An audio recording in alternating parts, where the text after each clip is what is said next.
the illusion of a safe path. Look around.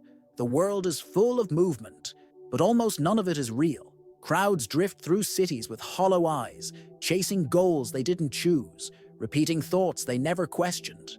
Everyone follows something now, a trend, an algorithm, a digital idol with perfect words and no substance. In this storm of imitation, stillness feels like failure, silence feels like death. But there was once a man who followed no one, not even his masters, not even the path laid before him. Miyamoto Musashi lived in defiance of imitation, not out of arrogance, but survival. In a world where copying meant death, he chose solitude. He chose his own rhythm, his own eyes, his own truth. Copying feels safe, repeating feels secure. But every step you take in someone else's direction bleeds a little more from your own.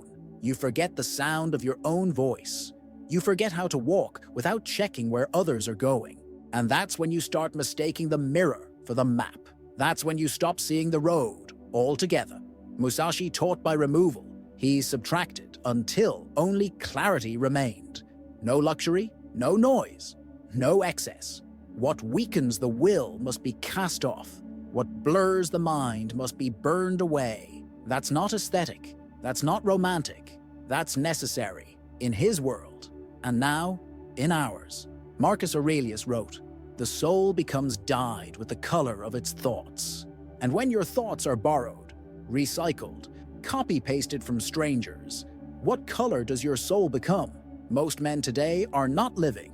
They are following advice, following momentum, following the safest voice in the room. But Musashi's life and his death remind us of something the world no longer dares to say. You cannot be yourself by imitating someone else.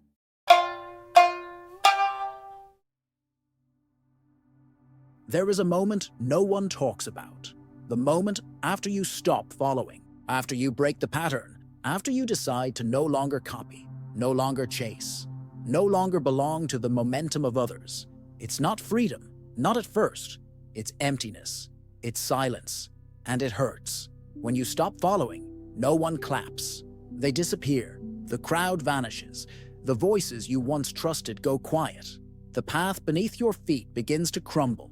You're not celebrated. You're not applauded.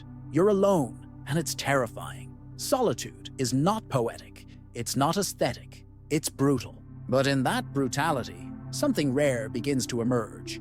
Your internal structure, not the kind you inherited, not the one built on habits, on routines, on borrowed beliefs, but the one built from scratch, from silence, from presence, from pain. Most men crave guidance, not because they're weak, but because they fear the weight of their own authority. To walk without direction is to face yourself fully. No excuses, no scripts, just the raw, trembling presence of a man who must now decide, for real, who he is. Musashi walked away from every system, from every structure. Even mastery, once reached, became a crutch. Even teachers, once useful, became obstacles. He knew that true sovereignty begins when direction comes only from within, when no one else can tell you who to be, when no one else can be blamed for where you end up. And in that space, between the collapse of imitation and the rise of inner command, you meet the self no one taught you how to meet. Not the polished version, not the optimized one, the real one, the quiet one, the one that doesn't perform, doesn't please, doesn't explain. That self is the beginning of everything. Musashi's discipline wasn't aesthetic. It was survival. There is a danger in how we speak about discipline today. We treat it like a style, like something to display. We romanticize it, curate it, post it. But for Musashi, discipline wasn't a brand. It wasn't a choice. It was life or death. 61 duels, no defeats, no spectators. He trained not to impress, not to perfect, but to survive. Every repetition mattered. Every habit had weight. Every morning he woke up was one more chance to die, or to cut through death with presence. He didn't have the luxury of distraction. He didn't have the time to be comfortable. He slept on floors. He ate little. He spoke less. His simplicity was not virtue. It was edge. It was sharp. It was earned. Today our battles look different, but they cut just as deep. The swords have changed. They're now screens, notifications, open tabs, and they slice the same flesh. Our attention, our presence, our will. Each distraction dulls the edge. Each indulgence weakens the stance. We think we are safe because we are not bleeding, but we are bleeding, silently, from the inside out. Musashi believed that the less you need, the harder you are to break. That is not stoicism, that is strategy. If you can be shaken by absence, you can be controlled by it. If you need comfort, noise, validation, then you are not free. You are owned by what you crave. Discipline for him was not about becoming better. It was about not being defeated. And in a world built to soften your will at every turn, that kind of discipline is not extreme. It is essential. The illusion of productive discipline. You wake up early. You track your habits. You read the right books. You follow the routines. On the surface, it looks like you're disciplined, structured, focused. But underneath, something feels hollow. Because even discipline can become a disguise. You're not building systems to grow. You're building rituals to escape. You're not obsessed with structure because it brings peace. You're obsessed because without it, you're afraid of what you'll feel. You've made efficiency your shelter. You've turned productivity into a drug. And like any drug, the dose has to keep increasing just to feel okay. Musashi didn't live this way. He didn't optimize. He didn't chase perfection. He wasn't interested in being efficient. He was interested in being real, in closing the gap between thought and action, in eliminating friction not to go faster, but to move cleaner, direct, intentional, present. That's the paradox. Real discipline doesn't multiply noise. It erases it. And when you erase enough noise, what's left is you, not the version you perform, not the one the world rewards. Just you, raw, undistracted, unimpressed by yourself. And that's where most men flinch, because deep down, they know if the structure disappeared, their sense of self might collapse with it. They've built their identity around motion, around doing, around proving. But Musashi's life points toward a quieter truth. Presence isn't about what you do. It's about what remains when everything else is removed. A modern Musashi ritual, the 1-hour walk.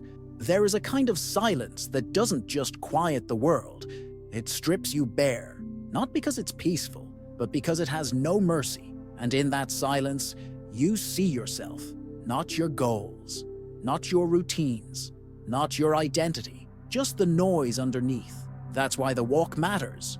1 hour, no phone, no destination, no distraction, just the rhythm of your body meeting the world. Just enough space for the static to rise, just enough time for the mind to stop pretending. And when it does, what appears is not always beautiful. It's not meant to be. It might be anger. It might be restlessness. It might be a numbness so thick it scares you. But that's the point. To face what you usually flee, not to fix it, not to silence it, just to meet it. Musashi trained alone. He bled alone. He understood motion not as escape, but as exposure. His ritual was not found in instruction, but in confrontation. Step after step, he returned to himself, not in theory, in practice, in movement without noise, in silence without denial. This kind of walk is not exercise. It's not self-care. It's not a task. It's a ritual, a clearing, a preparation, a sword practice of the soul. And in a world where men are trained to numb themselves through sound, screens, and speed, an hour of honest solitude becomes rare. And what is rare becomes sacred. Solitude isn't the absence of others. It's the presence of your essence. And walking alone, in silence, you might feel something ancient waking up in you. Not a version of Musashi, but the part of you that remembers you've always had a sword. The brutal beauty of solitude. Musashi was not isolated. He was forged. Forged in absence, forged in motion, forged in silence so deep the world had no grip on him. He didn't retreat from people. He returned to essence. His solitude wasn't a hiding place. It was a sharpening stone. Every hour alone was another layer of falseness stripped away, another distraction dissolved, Another voice, not his, silenced. This isn't about becoming like him. It's about remembering what solitude was meant to do. Not crush you, not exalt you, but reveal you. Most never meet themselves. Not really, because they never stop running. They move fast enough to blur the pain. They stay busy enough to never ask why. They fill the silence with signals, advice, voices that keep them safe, but hollow. Musashi said, in fighting and in everyday life, you should be determined though calm. And in that calmness, there's violence. The kind that cuts illusions. The kind that severs false identities. The kind that clears a man until only clarity remains. Marcus Aurelius knew this too. Nowhere can man find a quieter or more untroubled retreat than in his own soul. But that retreat isn't free. It costs you comfort. It costs you company. It costs you the false certainty of following others. What remains is you. And that is brutal. And that is beautiful. Because in that quiet, in that unflinching stillness, something ancient and unshakable takes root. A presence, a power, a peace that doesn't beg to be seen. It simply is. And from there, finally, you begin